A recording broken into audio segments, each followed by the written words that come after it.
நமோ வாராகி திருப்பரங்குன்றம் அஷ்டவாராகி அறக்கட்டளை மற்றும் அதிசய காமாட்சி ஆதிமகா வாராகி பீடம் வழங்கும் வாராகி ஆன்லைன் பயிற்சி. முதல் வகுப்பாக லலிதா சகஸ்ர நாமாவளி தொடர்பாக பயிற்சிகள் அளிக்கப்பட்டு வருகிறது. கஜானனம் பூதகணாதிசேவிதம் கபித்த ஜம்பூபலசாரபக்ஷிதம் உமாசுதம் சோக விநாசகாரணம் நமாமி விக்னேஸ்வர பாத பங்கஜம். உருவாய் அருவாய் உலகாய் உலகாய்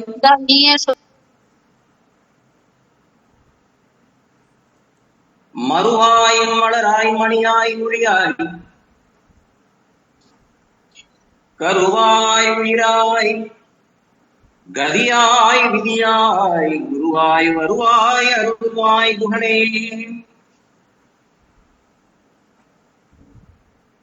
ஞானானந்தமயம் தேவம் நிர்மலஸ்படிமாக்ருதிம் ஆதாரம் சர்வ வித்யானாம் ஹயக்ரீவமுபாஸ்மகே.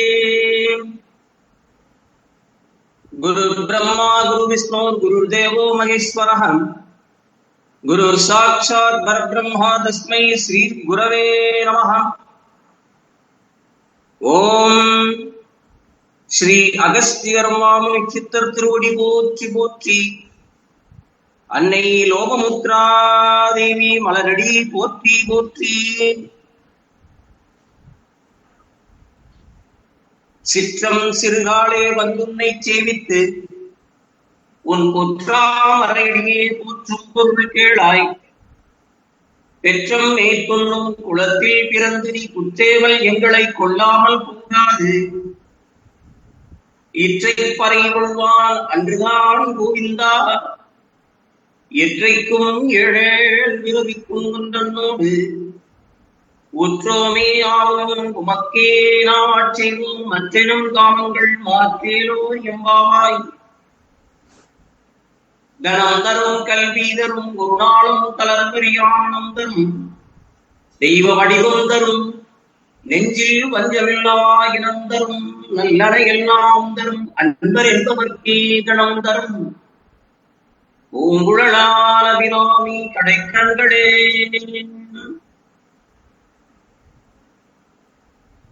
திருப்பரங்குன்றம் அதிசய காமாட்சி ஆதி மகாவாராகி பீடம் மற்றும் அஷ்டவாராகி அறக்கட்டளையின் சார்பாக அம்பாளுடைய கிருபாகராட்சியத்தினாலே அம்பாளுடைய அக்னியினாலே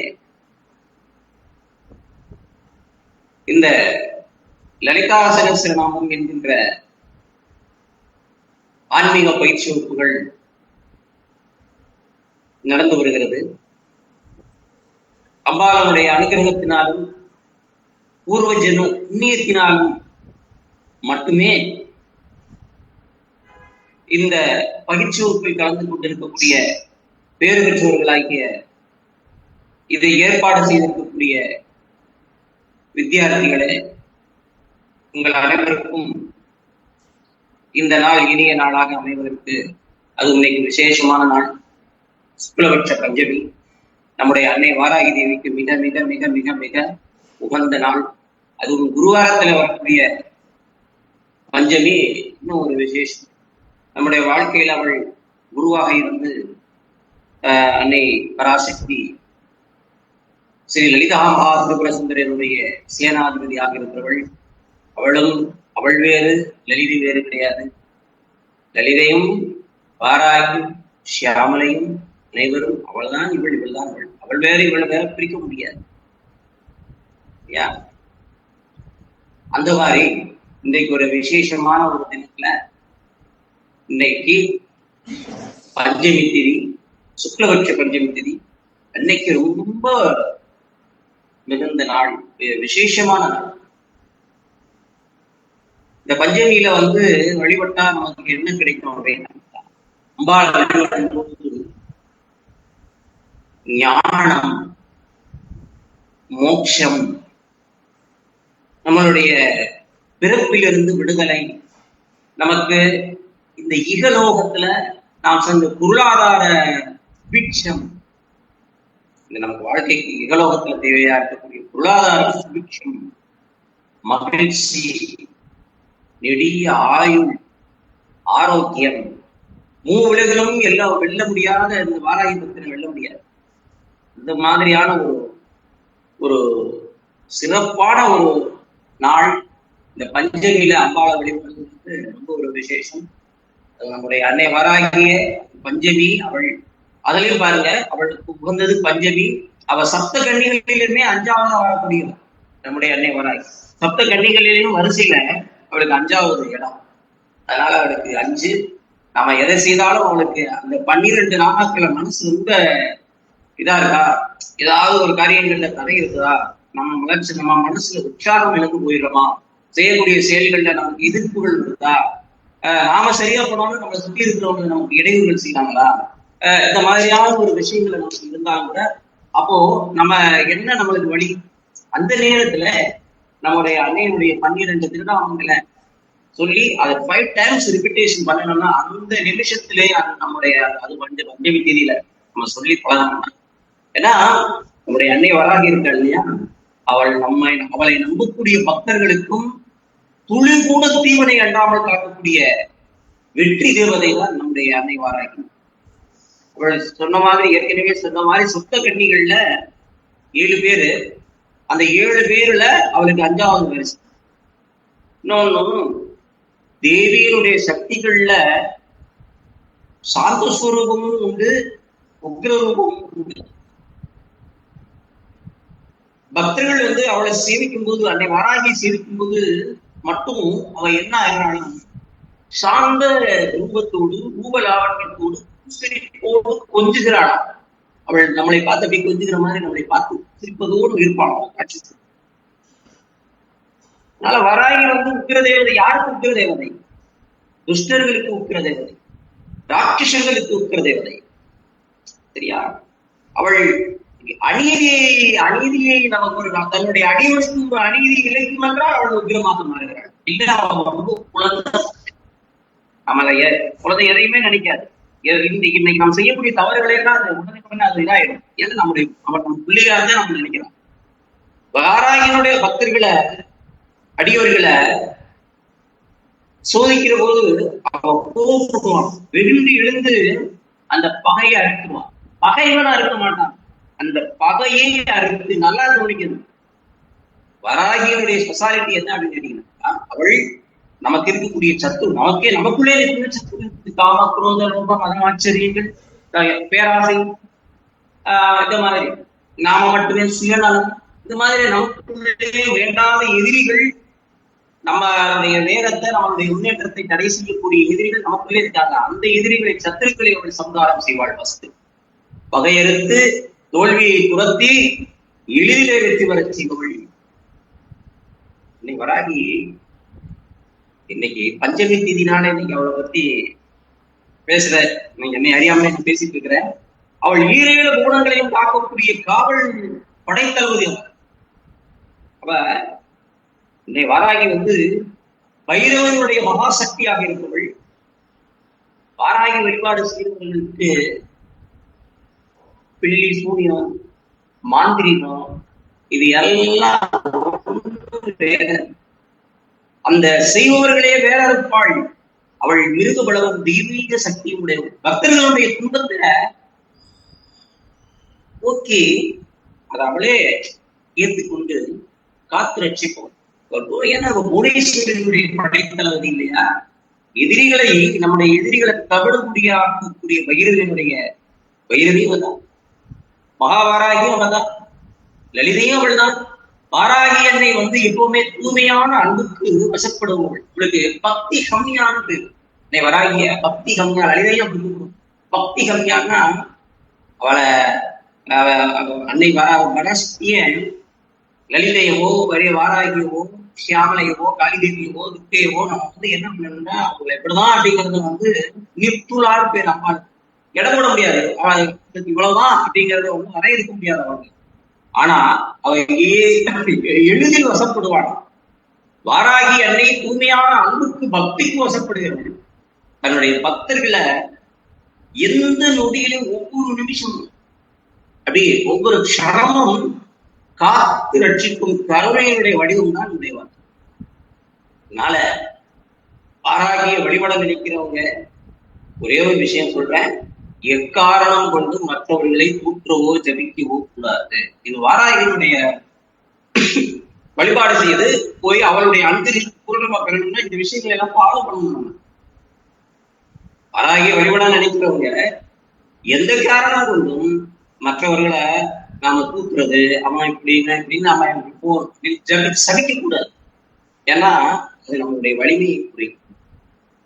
அதே போல வாராகிட்டு போய் எனக்கு இது வேணும், எனக்கு இது வேணும், அம்மா எனக்கு கொடு அப்படின்னு கேட்கலாம், உடனே கொடுப்பா.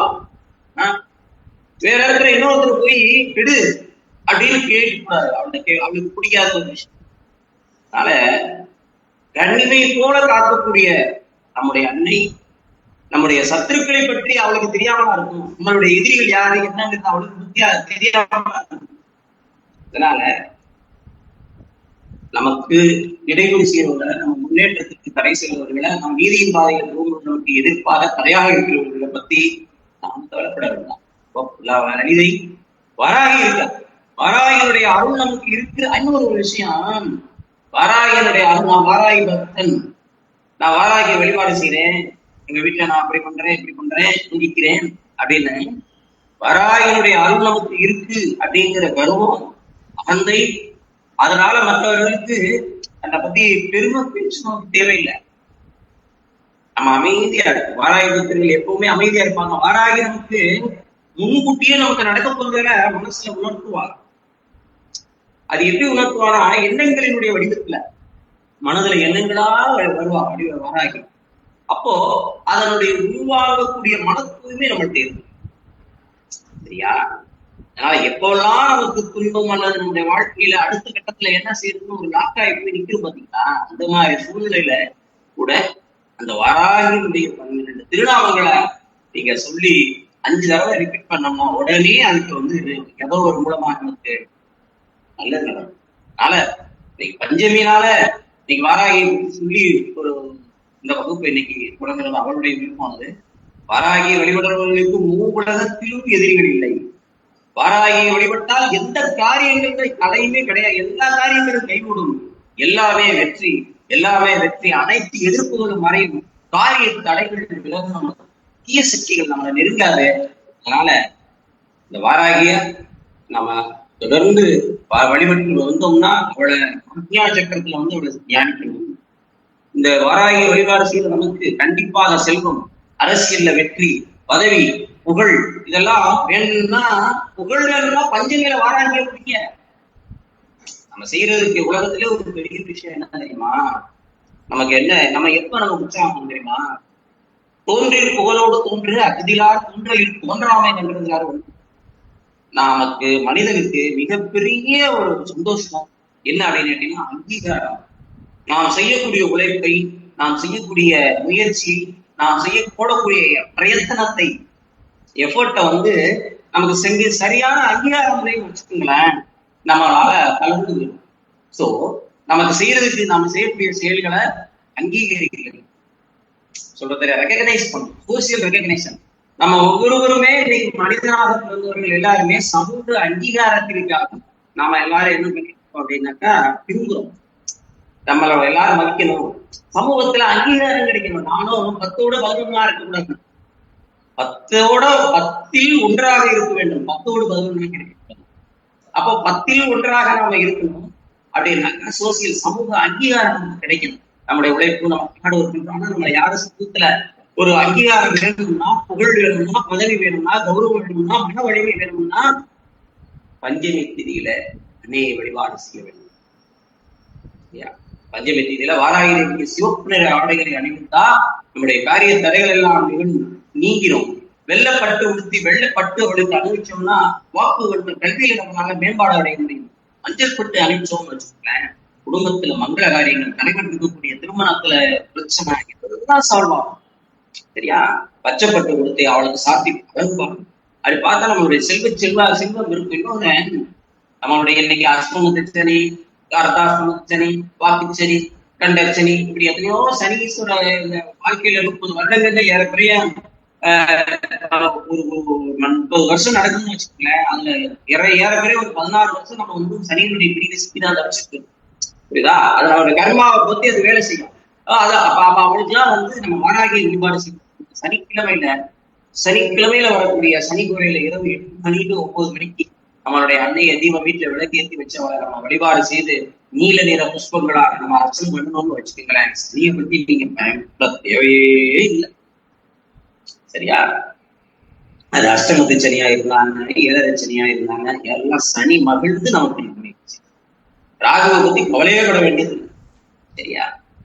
இப்படி ராகு கேது சனி இப்படி நமக்கு எதிர்மறையான கிரகங்களுக்கு பயன்பட தேவையில்லையே.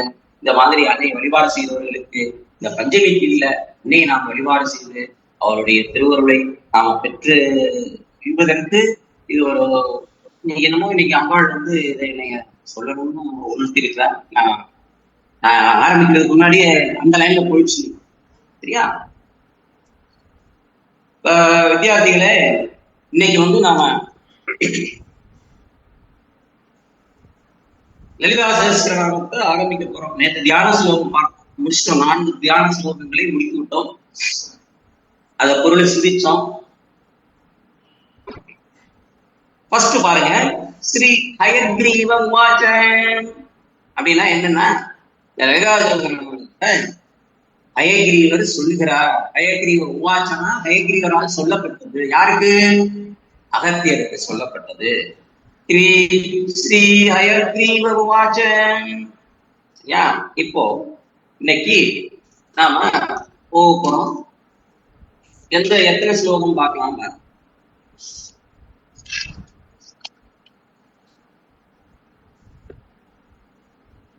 முதல்ல ஒரு 3 எடுத்துக்கிறோம். ஸ்ரீமாதா ஸ்ரீ மகாராஜ்ஞி ஸ்ரீமத் சிம்ஹாசனேஸ்வரி. ஸ்ரீமாதா ஸ்ரீ மகாராஜ்ஞி ஸ்ரீமத் சிம்ஹாசனேஸ்வரி. சிதக்னி குண்ட சம்பூதா தேவகாரிய சமுத்யதா. சிதக்னி குண்ட சம்பூதா தேவகாரிய சமுத்யதா. உத்யத்பானு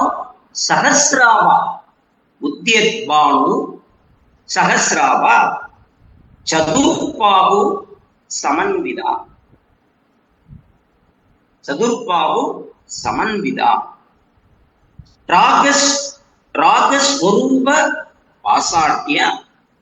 ராகஸ்வரூப பாசாட்ய குரோதாகாரம் குசோஜ்வலா. மனோரூபேச்சு கோதண்டா பஞ்சதன்மாத்திர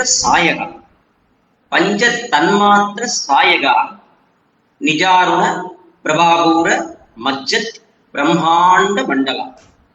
நிஜாருண பிரபாபூர மஜ்ஜத் பிரம்மாண்ட மண்டலா. இது ஒரு 3 ஸ்டான்ஸா. இன்னைக்கு 3 ஸ்டான்ஸா முதல்ல இப்ப பாப்பா, அதுக்கு அடுத்து தொடரும். இது எல்லாரும் பிரிண்ட் அவுட் கையில வச்சிருக்கீங்களா அன்பார்ந்த வித்தியார்த்திகளே? வச்சிருக்கோம் சார். ஸ்ரீமாதா ஸ்ரீ மகாராஜ்ஞி ஸ்ரீமத் சிம்ஹாசனேஸ்வரி சிதக்னி குண்ட சம்பூதா தேவகாரிய சமுத்யதா. சிதக்னி குண்ட சம்பூதா தேவகாரிய சமுத்யதா. உத்யத்பானு சகஸ்ராபா சதுர்பாது சமன்விதா. ராகஸ்வரூப பாசாட்யா குரோதாகாரம்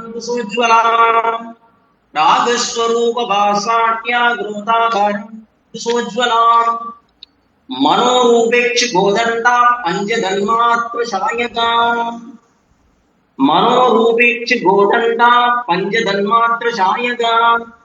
நிஜாருண பிரபாபூர மஜ்ஜத் பிரம்மாண்ட மண்டலா. இப்படிதான் படிக்கணும். வந்து அதை பாராயணம் பண்ணணும். இதுல பாருங்க முதல் இல்ல ஸ்ரீ மாதா எப்படி ஆரம்பிக்குது? லலிதா சகஸ்ரநாமம் எப்படி ஆரம்பிக்குது? ஸ்ரீமாதான் ஆரம்பிக்குது. முதல் நாமம் ஸ்ரீமாதா. ஸ்ரீமாதா ஸ்ரீமாத்ரே நம்ம நாமாவளியில சொல்லுவோம். ஸ்ரீமாதான்னு துவங்கி ஸ்ரீ லலிதாம்பிகான்னு இந்த லலிதா சகஸ்ரநாமம் முடியும். துவக்கம் ஸ்ரீமாதான்னு ஆரம்பிக்குது. லலிதா சகஸ்ரநாமத்தினுடைய முதல் நாமாவளியே ஸ்ரீமாதான்னு தொடங்குதுன்னு சொல்றேன். ஏன் ஸ்ரீமாதான்னு தொடங்கணும்? உலகத்துல இந்த பிரபஞ்சத்துல ஜீவராசிகளுடைய பிறப்பு, உயிர்களுடைய பிறப்பு எங்கிருந்து ஆரம்பமானது? எங்கிருந்து ஆரம்பமானது? நம்முடைய அன்னையிட்ட இருந்து ஆரம்பம், தாயிடத்திலிருந்து ஆரம்பம்.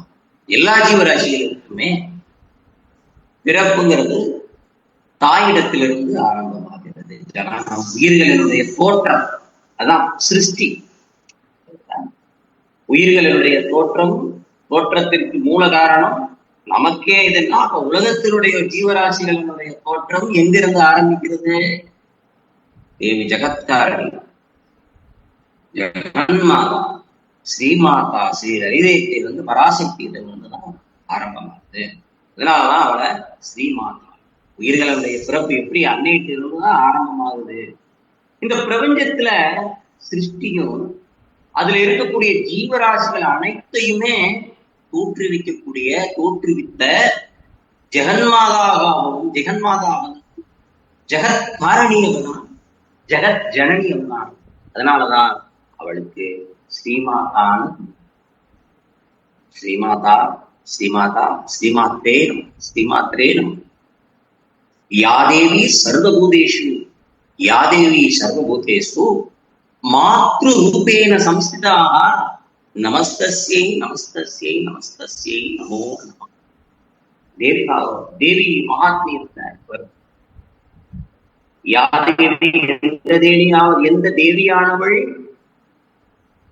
சகல ஜீவராசிகளிடத்திலுமே தாய்மையின் வடிவமாக மாத்ரு ரூபேன சம்ஸ்திதாக, மாத்ரு வடிவத்திலே, தாயின் வடிவத்திலே எல்லா ஜீவராசிகளுக்கும் விளங்குகிறாளோ அந்த அன்னையை, அந்த தேவியை, அந்த பராசக்தியை, அந்த லலிதையை, அந்த துர்க்கையை நான் தியானிக்கிறேன், அப்படிங்கிறது தேவி மகாத்மியத்தில் வரக்கூடிய ஒரு சொல். யாதேவி சர்வபூதேஷு மாத்ரு ரூபேன சம்ஸ்திதாக. தாய் வடிவத்துல எந்தெந்த ஜீவராசிகள், தாயினுடைய வடிவத்துல எந்தெந்த ஜீவராசிகள் இருக்கு எல்லா. அதனாலதான் எல்லா இதுல தாயினுடைய வடிவங்கள்ல சாப்த வழிபாடுங்கிறது ரொம்ப ஒரு விசேஷமான வழிபாடு. தாய் எங்கெங்கெல்லாம் கருணை கொண்ட பெண் வடிவத்துல, தாய் வடிவத்துல அன்னை இருக்கிறாளோ அந்த தாயெல்லாம் யாரோ அவளெல்லாம் அன்னைதான் அப்படிங்கிற மாதிரி அந்த யாதேவி சர்வபூதேஷு மாத்ரு ரூபேன சம்ஸ்திதாக நமஸ்தஸ்யை நமோ. ஸ்ரீமாதா இந்த பிரபஞ்சத்தினுடைய சிருஷ்டிக்கும் அதில் உள்ள ஜீவராசிகளுடைய அனைத்தையும் தோற்றுவிக்கக்கூடிய ஜெகன்மாதா. அவள் ஜெகத்காரணி, ஜெகதாம்பிகா. ஒரு கன்றினுக்கு சேதாய் கணிந்து இரங்கல் போலனுக்கு எந்திரங்குவாய் கருணை இருந்தாய் பராவரம். ஒரு கன்று குட்டிக்கு தாய் பசு பசித்தாலும் பசிக்காட்டாலும் அதுக்கு எப்ப பசிக்கும் எப்ப பசிக்காதுன்னு அவனுடைய தேவை அறிந்து பால் இல்லையா? நம்முடைய அன்னை லலிதையும் தேவியும் தம்முடைய அடியவர்கள் மட்டுமின்றி அனைத்து ஜீவராசிகளுக்குமே தேவையானவற்றை நாம பிறக்கும் போதே, பிறக்கிறதுக்கு முன்னாடியே தாயினுடைய தனங்கள்ல நமக்காக பால் சுரத்து வச்சிருக்காங்க. அப்ப அவ எவ்வளவு வாத்சல்யம் பாருங்க. அனைத்து ஜீவராசிகளுடைய தேவைகளையும் வாத்சல்யத்தோடு நிறைவேற்றக்கூடியவள் நம் அன்னை ஸ்ரீமாதா. அதனால அவளுக்கு ஸ்ரீமாதான்னு தேவி லலிதை அன்னை பராசக்தி நம்மள்கிட்ட இருக்கக்கூடிய குறைகளை பார்க்க மாட்டான். அம்மாவுடைய இயல்பு அது, தாயுடைய இயல்பு. உலகத்துல இருக்கக்கூடிய இந்த பிரபஞ்சத்துல நம்ம பூமாதேவியத்தில் லௌகீகத்துல இருக்கக்கூடிய தாயுடைய இயல்போ உள்ள எப்படி இருந்தாலும் பார்க்க மாட்டான், குற்றத்தை பார்க்க மாட்டான். தேவி நம்மிடத்தில் இருக்கக்கூடிய குறைகளை பார்க்க மாட்டான். நாம் எப்படிப்பட்டவர்களாக இருந்தாலும் சரி, அம்மா மா இதுல அம்பா மா அம்மா என்று சொன்னாலே அம்மானு கூப்பிட்டா போதும். ஏன் அவ யாரு தெரியுமா? லலிதை யாரு தெரியுமா? என் அன்னை அம்மா, எங்க அம்மா என்று சொல்லி அம்மா அப்படின்னு அழைத்த உடனேயே ஓடோடி எப்படி கன்றினுக்கு சேதாய் பசின் கனிந்து இரங்கல், எப்படி ஒரு அம்மா இது கண்டுபிடிமா அப்படின்னு கத்தின உடனே அந்த தாய் பசு ஓடி போய் அந்த அந்த கன்றுக்குட்டிக்கு பால் விட்டதோ, அதே போல அன்னையும் ஓடி நம்மளுக்கு நம்மை அணைத்து அரவணைத்து நமக்கு தோன்றா துணையாக இருப்போள் நம்முடைய அன்னைகள். அதனாலதான் அவளுக்கு பேரு ஸ்ரீமாதா அப்படின்னு பேரு, ஸ்ரீமாதா. இப்போ மாதான்னு ஏன் சொல்றாங்க? அதுல நிறைய தாயுடைய தாய்மையில நிறைய நிலைகள் இருக்கு. இந்த மாதாங்கிற பதம் என்ன அப்படின்னு கேட்டீங்கன்னாக்கா, தாய்மையினுடைய முதிர்ச்சி அடைந்த நிலை, ஒரு மெச்சூரிட்டி ஸ்டேஜ். சொல்லும் போதே ஒரு மகாராஜாவுடைய ராஜாவுடைய மனைவிக்கு பேரு ராணின்னு சொல்லுவோம். ஆனா அவருக்கு இளவரசர் வந்துட்டாரு, பட்டம் சூட்டக்கூடிய நிலைக்கு வந்தா திருப்பி அந்த அம்மா அந்த ராஜாவுடைய மனைவி என்ன சொல்லுவாங்க? ராஜமாதா அப்படின்னு சொல்லுவாங்க. மாதா சொல்ற என்ன அப்படின்னா, மாதானா என்ன அப்படின்னாங்க, மாதாங்கிறது தாய்மையினுடைய முதிர்ச்சி அடைந்த நிலையை இருக்கிறது. அப்ப தாய்மையுடைய முதிர்ச்சி அடைந்த நிலை என்ன? ஒரு குழந்தைக்கு எப்ப பசிக்கும், எப்ப தேவை, ஒரு குழந்தைக்கு என்ன இருக்கும், அதனுடைய இயல்பு எப்படி, அதுக்கு எப்ப சரி பிடிக்கும், எப்ப அப்படி எப்படி ஒரு லௌகிகத்தில் இருக்கக்கூடிய ஒரு மாதாவுக்கு தெரியுதோ, அது மாதிரி நம்முடைய ஒவ்வொரு தேவையையும் நம் ஒவ்வொருத்தருடைய தேவையும் உள்ளிருந்து அறிவோம். நம் மீது அக்கறை செலுத்தி நம்மை காப்பதிலே வாத்சல்யம் அதிகம் உள்ளவள் தேவி. ஜீவராசிகள் நமக்கு துன்பம் வருதுன்னு வச்சுக்கீங்களேன், நம்ம என்ன சொல்றோம்? அம்மா ஒரு கால அடிபட்டு அம்மா அப்படின்னு. ஏன்னா அம்பா அம்மா மாதா தாயை எல்லாம் நம்ம எல்லாமே இன்வாலண்டரியா மகிழ்ச்சி, நம்மை மறந்து நாமளே சொல்லக்கூடிய வாலண்டரியா இன்வாலண்டரியா சொல்றோம், எதேச்சியா நம்மளை அறியாமலே சொல்றோம் செய்யுமா அப்படிங்கிறோம். சோ முதல் குரு யாரு? இன்னைக்கு குருவாரம், இன்னைக்கு சுக்கிரவாரம். அப்போ முதல் குரு யாரு? நம்முடைய பிறந்த குழந்தைக்கு முதல் குரு யாரு? நம்முடைய தாய். அன்னையே நமக்கு தகுந்தாரன், நம்மளை காத்து தோல்லை மாறலை நம்ம குளிச்சு காத்து நம்மளை தன்னுடைய மடியில வச்சு நம்மளை கதகதப்ப தன்னை பாதுகாக்கிற குழந்தையை பாதுகாக்கக்கூடியவள், அரணாக இருக்கிறவள் நம்முடைய அன்னை. நம்முடைய அன்னை தேவி எத்தனையோ பிறவைகள்ல நமது ஆன்மா எத்தனையோ உடல் எடுத்து எத்தனையோ அன்னை நமக்கு இருக்கலாம். என்றைக்கும் 7 பிறவிக்கும் நமக்கு உற்றதுணையாக எப்போதும் கருணை ஒளியும் தாயாக எப்போதும் இருப்பவள் நம் அன்னை லலிதா பரமேஸ்வரி. அதனாலதான் அவளுக்கு ஸ்ரீமாதா சுப்ரீம். அவளை நம்ம worshipping her who has given the birth to the whole world. ஏன்னா அவதான உலகத்தை மொத்த உலகத்துக்குமே பிறப்பு கொடுத்தவ. She will prevent birth again this world from mothers. நம்மளை என்ன பண்ணுவா அப்படின்னாக்கா, தேவியை நாம் பூஜித்தாள் அன்னையில இதை நமது பிறப்பை அடுத்து மீண்டும் இன்னொரு தாயனுடைய வயிற்றிலே நம்மை பிறக்க செய்யாமல் நம்முடைய பிறவி பிணியை அகற்று. பிணினா என்ன? ரிப்பீட்டேஷனா, திருப்பி வந்துகிட்டே இருந்தா அது நோய். ஆக பிறவி பிணியை அகற்றக்கூடிய அருமருந்து. அதனால அவளுக்கு ஸ்ரீமாதா. ஸ்ரீமாதாங்கிறதுக்கு இவ்வளவு விளக்கு. இன்னொன்னு மாதானா மேலே பொருந்திய தாய், ஸ்ரீனா லட்சுமியை குறிக்கக்கூடியது. ஏன்னா மான அளக்கு அவளை அளவிட முடியாது. தான் ஸ்ரீமாதா. ஸ்ரீமாதாவுக்கு இவ்வளவு இருக்கு. நான் சொல்லிக்கிட்டே போகலாம், ஏன்னா அடுத்த நாம பார்க்கணும், அப்படியே டைம் இதுலேயே தான் ஆயிடும். 2வது நாம ஸ்ரீ மகாராஜ்னி. ஸ்ரீ மகாராஜ்னி எங்க அம்மா. இது யாரு தெரியுமா? லலிதை யாரு தெரியுமா? எங்க அம்மா. அவ யாரு தெரியுமா? சொல்லும்போது சொல்லுவோம் இல்லையா, எங்க அம்மா யாரு? மகாராணி. 7 கோணங்களையும் 14 லோகங்களையும் ஆட்சி செய்யக்கூடிய மகாராணி எங்க அம்மா. ஸ்ரீ மகாராஜ்னி. பிரபஞ்சம் என்னும் அண்ட பகிரண்டத்தை, மகா சாம்ராஜ்யத்தை ஆண்டு கண்ட்ரோல் என்று ஆண்டு அருளாட்சி செய்பவள் நம்முடைய அன்னை. அதனால தான் சிருஷ்டித்த அனைத்தையுமே ஆட்சி செய்பவள். ஆட்சி செய்வது அப்ப முதல்ல நம்ம என்ன பார்த்தோம்? சிருஷ்டி பார்த்தோம், ஆட்கள் சிருஷ்டி பார்த்தோம். அப்ப ஸ்திதிங்கிறது என்னது? கண்ட்ரோல் பண்ணி ரூல் பண்றது, அவங்களுக்கு தேவையான காத்து ரட்சிக்கிறது. அது அவள். அதனாலதான் இந்த ஸ்ரீ மகாராஜ்ங்கிற திருநாமம் காத்தலை குறிக்கக்கூடியதாக இருக்கிறது. ஸ்ரீ மகாராஜ்னி தான் சிருஷ்டித்த அனைத்தையும் ஆட்சி செய்பவள். அதனால அவள் ஸ்ரீ மகாராஜ்னி. சரிங்களா? கிரேட் எம்ப்ரஸ், அவள் கிரேட் எம்ப்ரஸ். 7 குணங்களுக்கும் அவள் தாய். அவள் ராணி, மகாராணி. She is the protector of the whole பிரபஞ்ச. இந்த மொத்த பிரபஞ்சத்தையுமே காத்து ரட்சிக்கக்கூடிய ஒரு ப்ரொடெக்டர் அவள். சரியா? அதனால அவள் ஸ்ரீ. எங்க அம்மா யாரு? ஸ்ரீ மகாராஜ். இரண்டாவது நாமம் ஸ்ரீ மாதா, ஸ்ரீ மகாராஜ்னி. அடுத்த நாமம் ஸ்ரீமத் சிம்ஹாசனேஸ்வரி. சிம்ம வாகனி அம்மா இருக்காள்ல, அவள் அமர்ந்திருக்கக்கூடிய வாகனம் என்னது? சிம்ம வாகனத்துல வச்சிருக்கிறவள். ஸ்ரீமத் அப்படிங்கிறதுனா என்றென்றைக்கும் சொல்றோம் இல்லையா? என்றென்றைக்கும் அழியாது, நேற்று இன்று நாளை எப்போதுமே இருக்கக்கூடியது. அதனால அதைத்தான் ஸ்ரீமத்துன்னு சொல்றோம். அதனால நேற்றும் இன்றும் என்றும் பிரளய காலத்திற்கு பின்னும் பிரளயத்திற்கு முன்னும் இருந்தவள், பிரளய காலத்திற்கு பின்னும் இருக்கிறவள், இப்போதும் இருக்கிறவள். அதனாலதான் அவளுக்கு பேரு ஸ்ரீமத்.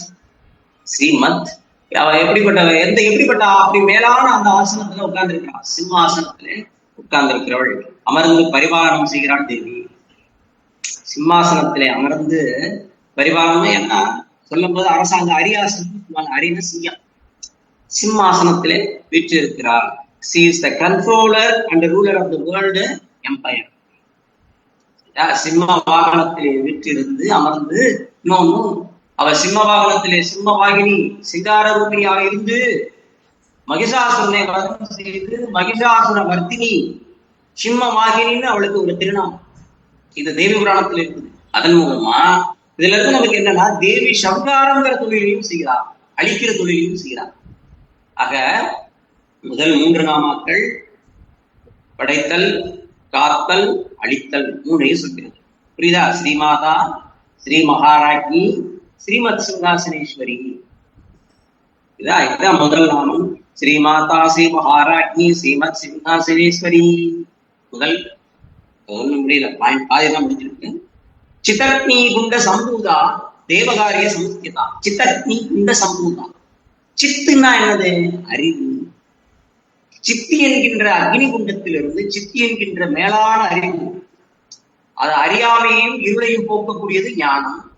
அப்ப ஞானத்தினுடைய வடிவாகவே சுயம்புவாகவே வெளிப்பட்டவள் தேவி. சம்பூதானா அவதாரம் செய்தவள்.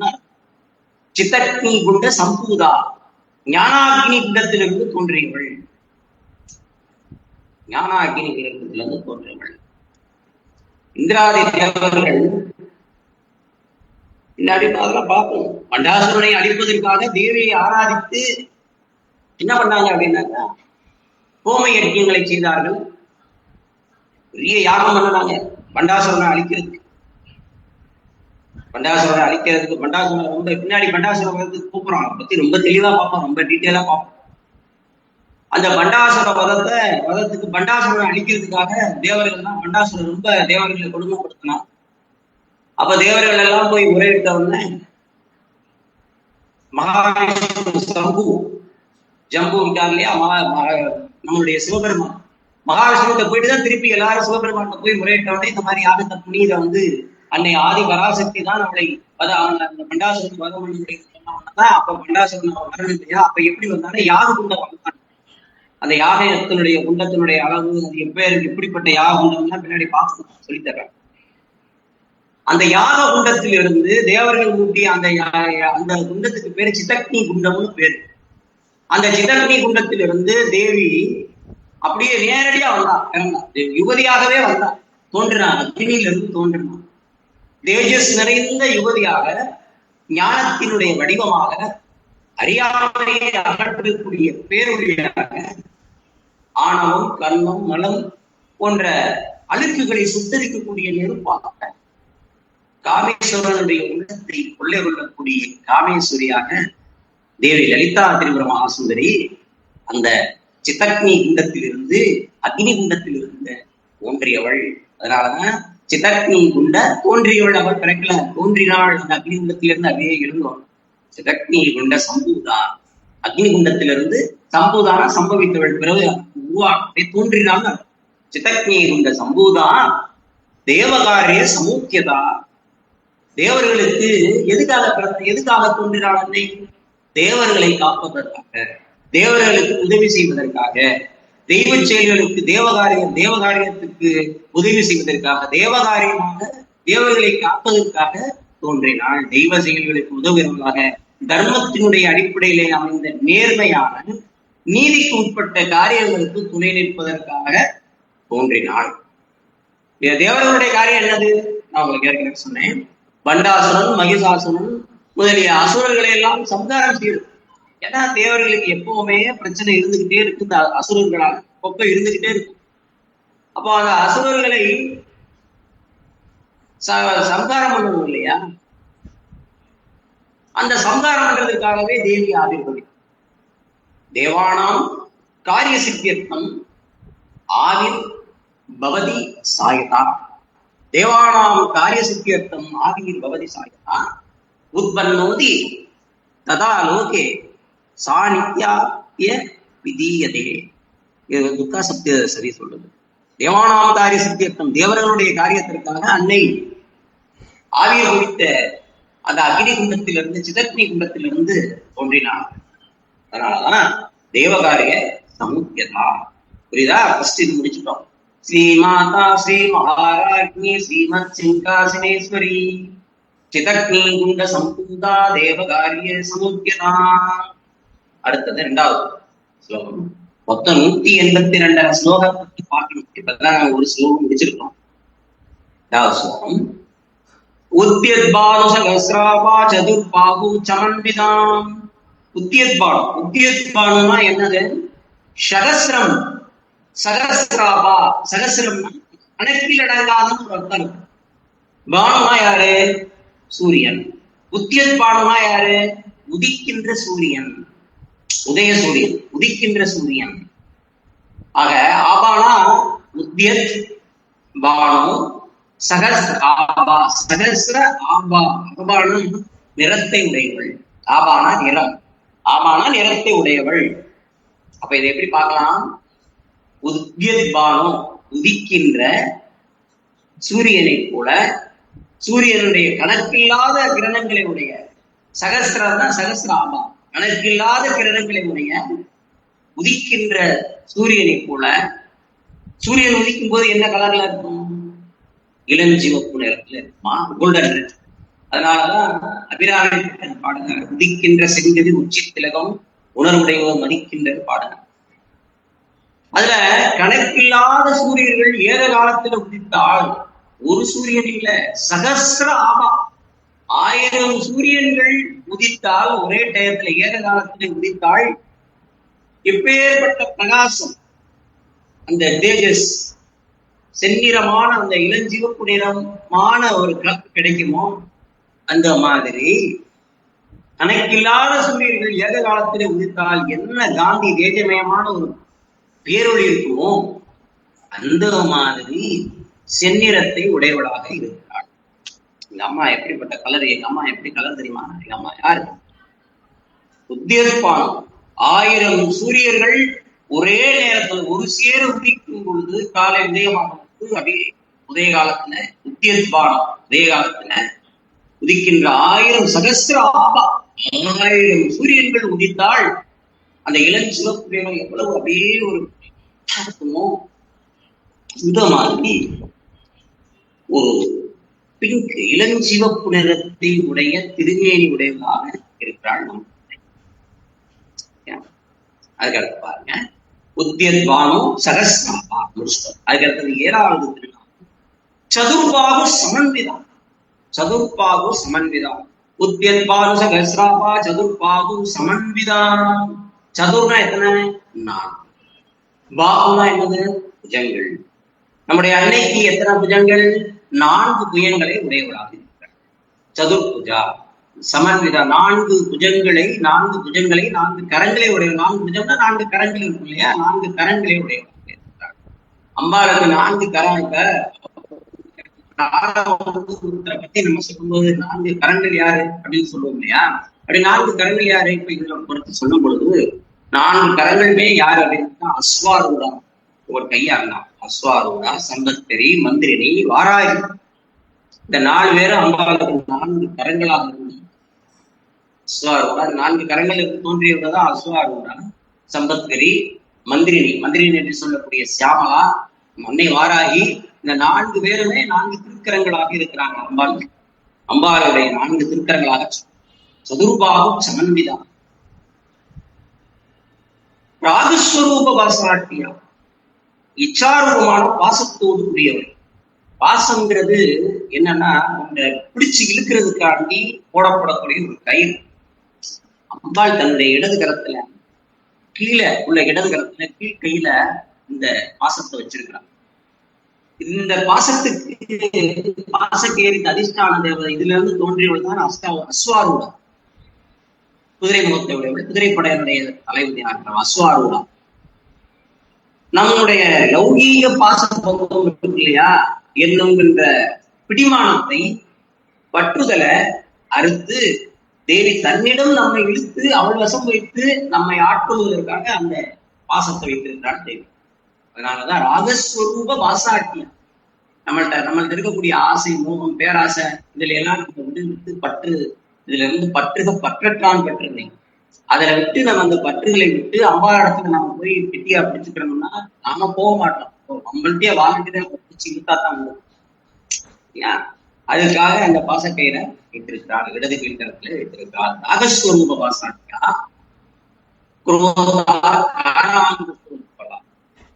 குரோதா காராங்கு அங்குசத்துல அங்குசத்தை வைத்திருக்கிறார்.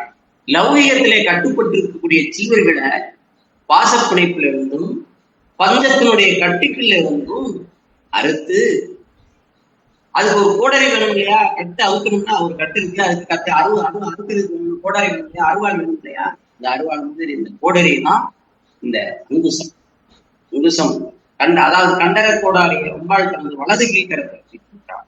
இந்த வலது இதுல இந்த கோடரிக்கு அதிஷ்டான தேவதை யாருன்னு சம்பத்கரி, குரோதாகாராக சொல்றார். அதுக்கடுத்த திருநாமம் மகாரூபேக்ஷு. அப்போ 2வது திருநாமத்தை 2வது ஸ்லோகம் முடிச்சுட்டோம். உத்யத்பாவு சகஸ்ராபா சதுர்பாகு சமன்விதாம் ராகஸ்வரூப பாசாட்யா குரோதாகாராங்கு சோஜ்வலா. அதுக்கடுத்தது 3வது ஸ்லோகம் மனோரூபேக்ஷு கோதண்டா பஞ்சதன்மாத்திர சாயனம் நிஜாருண பிரபாபூர மத்திய பிரம்மாண்ட மண்டலம். மனோரூபேக்ஷு கோதண்டா 10வது திருநாமம். இப்போ சங்கல்பம் விகல்பம் அப்படிங்கிற 2 கிரியைகளை மனச கரும்பு வில்லாக உடையவள் அம்பாள் ஸ்தூல ரூபத்துல பார்க்கும்போது இச்சு கோதண்ட கரும்பு வில்ல இடது கரத்தினுடைய மேல் கையில வைத்திருக்கிறாள். இந்த இதுக்கு அதிஷ்டான தேவதை யாருன்னா மந்திரினி ஷியாமலா. சொல்றது இதா அவ கையில ஏந்திருக்கிற அந்த பவு அது அந்த வில்லு எதுனால ஆனதுன்னா சுகர் கேன் இல்லையா. அது இந்த சுகர் கேன்ங்கிறது கரும்புங்கிறது எது பிடிக்குது அப்படிங்கிறது நம்மளுடைய பிசிக்கல் ஃபார்ம் ஆஃப் மைண்ட். நம்முடைய மனசுக்கு 2 வேலை இருக்கு, ஒண்ணு சங்கல்பம், இன்னொன்னு விகல்பம். நம்முடைய ஆக்ஷன் ஆஃப் த மைண்ட் இருக்கு இல்லையா, அது எப்படி செயல்படுது, நம்ம மனசுல நினைக்கிறத செயல்படுத்தணும் இல்லையா. அது எக்ஸிக்யூட்டட் த்ரூ தி 5 சென்சார்ஸ். நம்மளுடைய 5 புலன்களால பஞ்ச புலன்களால செயல்படுத்தும். இப்போ ஒரு பொருளை பார்க்கிறேன், ஐ சீ தி ஆப்ஜெக்ட். ஒரு பொருளை பார்க்கிறேன், this can be the pressure, எனக்கு சந்தோஷத்தை கொடுக்குது. ஐ டிசைட் டு கெட் இட், உடனே அதை அடையணும்னு நினைக்கிறேன். அப்போ அது நமக்கு கிடைக்கல, ஆனா அது எனக்கு வருத்தத்தை கொடுக்கும். இது சங்கல்பம். அதே நேரத்துல இந்த பொருள் is that object is suitable for me, இது எனக்கு தேவையா இல்லையா, should I get it or not, இது எனக்கு வேணுமா, இது எடுக்கணுமா, அதை முயற்சிக்கணுமா வேணாமா அப்படின்னு என்னுடைய மனசு கேள்வி கேட்குது. விகல்பத்தையும் கொடுத்தாரு. அப்படிப்பட்ட தன்மை ஒரு பக்கம் வேணும்னு சொல்லுவோம், இன்னொரு பக்கம் அது ஏன் எடுக்கல அப்படின்னு கேட்போம். நம்ம மனசு எப்பவுமே, நம்ம மனதுல ஒரு அறிவுக்கும் மனதுக்கும் எப்பவுமே ஒரு போராட்ட கேள்வி நடந்துகிட்டே இருக்கு. சில நேரங்கள், எல்லா நேரங்கள்லயும் அறிவு சொல்றபடி நம்ம கேட்கக்கூடாது. எல்லா நேரத்திலையும் மனசு சொல்றபடியும் கேட்கக்கூடாது. சொல்றது தெரியுதா? எல்லா மனம் போன மனசு சொல்றபடியெல்லாம் கேட்டோம்னா அதுக்கு அதுக்கு நல்லது கெட்டது பகுத்தறிய தெரியாது. மனதுக்கு செக்ரிகேட் பண்ண தெரியாது மனசுக்கு. அது குழந்தை மாதிரி, மனசுங்கிறது குழந்தை மாதிரி.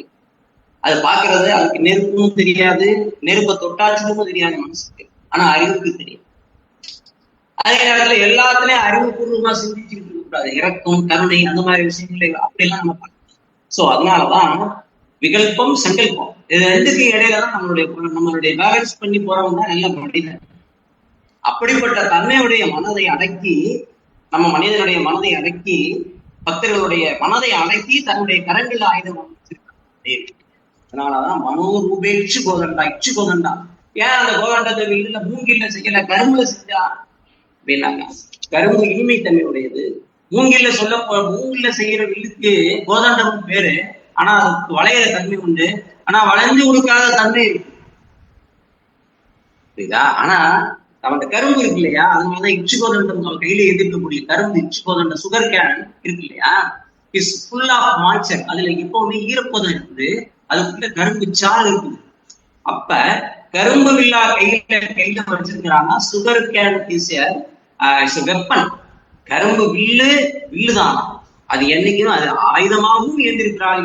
Is a weapon though it is a sweet. அது அவள் கையில எதிர்க்கக்கூடிய கரும்பு வில்லு அதுக்குள்ள ஒரு இனிப்பா இருந்தாலும் ஆனா அது ஆயுதம், அது மறந்துடக்கூடாது. அதே நேரத்துல எகைன் இட் இஸ் ஸ்வீட். அந்த கரும்பு இது ஸ்வீட்டா இருந்தா கூட இட் இஸ் வெப்பன்.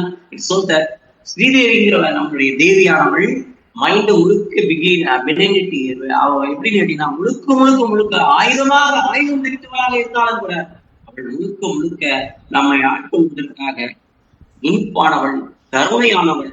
புரியுதா? her mind is full of sweetness and graciousness. அவள் கருணையும் அப்படியே சொல்றது கருணை வடிவமானவள். அதனாலதான் அவள் கையில ஏந்திருக்கக்கூடிய ஆயுதம் கூட கரும்பா இருக்கு, இனிப்பா இருக்கு. ஆயுதம் கூட இனிப்பா இருக்கு. அவ கையில வச்சிருக்கக்கூடிய வில்லு, அம்பு கூட, அவ கையில ஏந்திருக்கக்கூடிய மலர்கணையை தான் வச்சிருக்கிறான். பஞ்சதன்மாத்திர சாயகம்.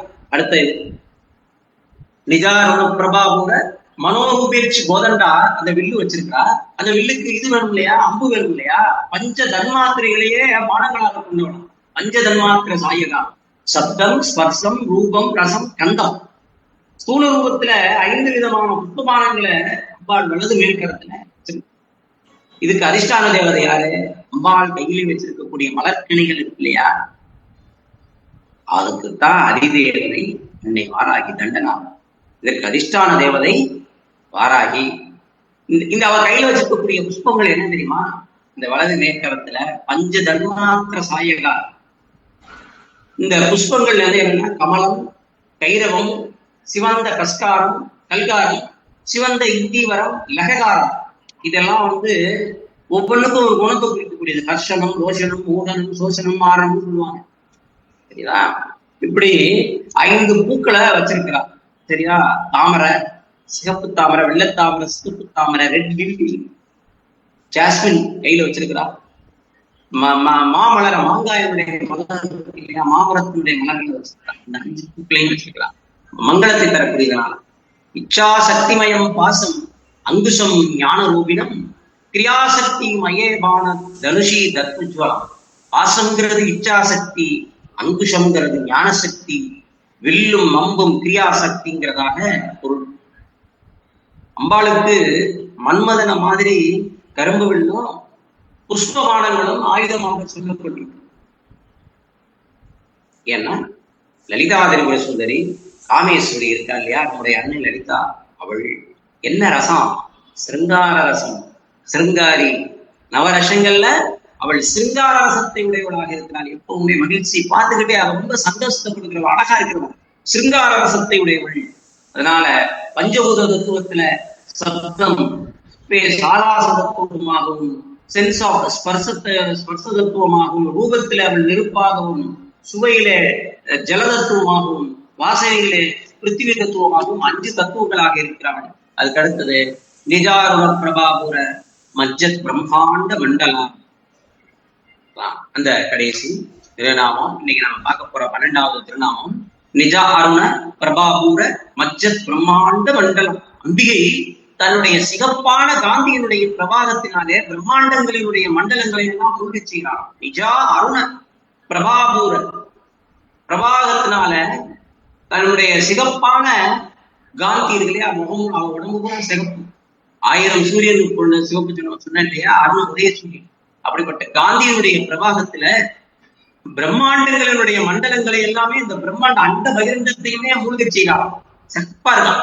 தேவியினுடைய செம்பஞ்சு குழம்பு நேரத்துல அவளை எப்படி நம்ம தியானிக்கிறது, செம்பஞ்சு குழம்புல அந்த நிறத்துல அவளை தியானிக்கிறது அர்த்தம். அதனாலதான் என்ன சொல்றாங்க, கேலக்சி, இந்த பிரபஞ்சத்தையவே மூழ்கடிக்க செய்யறான். எப்படி அவளோட இருந்து போகக்கூடிய அந்த இளஞ்சிவப்பு நிறத்தில் இருக்கக்கூடிய அந்த தேஜஸ்னாலே ஒளியினாலே அப்படியே மூழ்கடிக்க செய்கிறாள். அவர் earth, space, stellar zone, constitute and galaxy எல்லாம் சேர்ந்துதான் ஒரு கேலக்சி. அப்போ இது பிரம்மாண்டம். அப்போ யூனிவர்ஸ்ங்கிறது பிரம்மாண்ட மண்டலம், பிரம்மாண்ட மண்டலம். புரியுதா? நாம இருக்கிறது ஒரு பிரபஞ்சம், ஒரு கேலக்சி. இது மாதிரி நிறைய இது இருக்கு. ஒரு பூமி, அப்புறம் பூமிக்கு அப்புறம் மேல இருக்கக்கூடிய ஆகாயம், அப்புறம் ஸ்டெல்லார் ஜோன், இதெல்லாம் சேர்ந்ததுதான் ஒரு கேலக்சி. இது மாதிரி 1000 கேலக்சி சேர்ந்ததுதான் ஒரு யூனிவர்ஸ். இப்படி எல்லாத்தையுமே எல்லா யூனிவர்ஸையும் அண்ட பகிரண்டத்தையுமே தன்னுடைய இளஞ்சிவப்பு நிறத்தினுடைய தேஜஸினாலே மூழ்கடிக்க செய்தவளாக இருக்கிறாள் நம்முடைய அன்னை ஸ்ரீலங்கை. ஸ்ரீதேவி அவளுடைய இளஞ்சிவப்பு நிறத்தினுடைய அந்த பிரபையினாலே மூழ்கடிக்க செய்தவளாக இருக்கிறாள். அதுதான் நிஜா அருண பிரபாபூர மஜ்ஜத் பிரம்மாண்ட மண்டலம். அந்த பிரம்மாண்டத்தையுமே மூழ்கடிக்கு பிரம்மாண்ட மண்டலத்தையுமே, மண்டலம்னா நிறைய, பிரம்மாண்டம்னா ஒண்ணு, பிரம்மாண்ட மண்டலம்னா மெனி, இட்ஸ் குரூப் ஆஃப் பிரம்மாண்டம். அந்த பிரம்மாண்ட மண்டலங்களையும் எப்படி இருக்காளா அந்த நிஜா அருண பிரபாபூர மஜ்ஜத் பிரம்மாண்ட மண்டலா, அந்த தன்னுடைய இளஞ்சிவப்பு நிறமான அந்த தேஜஸினாலே ஒளியினாலே மூழ்கடிக்க செய்வோடாக திகழ்கிறாள் நம்முடைய அன்னை லலிதாதேவி அப்படிங்கிறதுதான் இந்த திருநாமம். அப்போ இன்றைக்கு நாம் இதுவரைக்கும் 12 திருநாமங்களை இன்றைக்கு நாம் சிந்தித்திருக்கிறோம். ஸ்ரீமாதா ஸ்ரீ மகாராஜ்னி ஸ்ரீமத் சிம்ஹாசனேஸ்வரி சிதக்னி குண்ட சம்பூதா தேவகாரிய சமுத்தியதாம் புத்யத்வாம் சகஸ்ராபா சதுர்பாஹு சமன்விதாம் ராகஸ்வரூப பாசாட்யா கோதாகாரம் சோஜ்வலாம் மனோரூபேட்சு கோதண்டா பஞ்சதன்மாத்திர சாயதாம் நிஜாருண பிரபாபூர மஜ்ஜத் பிரம்மாண்ட மண்டலா. இதை இன்னைக்கு நாம சிந்திருக்கக்கூடிய 12 திருநாமங்களை ஸ்லோகங்களை சிந்திச்சிருக்கோம். மொத்தம் நம்ம பார்க்க வேண்டியது 182 ஸ்லோகங்களை சிந்திக்க வேண்டும். இன்றைக்கு 3 ஸ்லோகத்தை முடிச்சிருக்கிறோம். இன்னும் இது 3 ஸ்லோகத்தை சுருக்கமா முடிச்சிருக்கிறேன். நான் 3 ஸ்லோகத்தை 12 திருநாமங்களை மட்டும்தான் இன்னைக்கு நாம பார்த்திருக்கோம். ரொம்ப சுருக்கமா நேரத்தினுடைய அருமை கருதி ஒரு 12 திருநாமங்களை இன்னைக்கு நாம முடிச்சிருக்கிறோம். இனி வரும் வகுப்புகள்ல நாளை சனிக்கிழமை மாலை நேரத்துல, நாளைக்கு இரவு 7 மணிக்கு ஒரு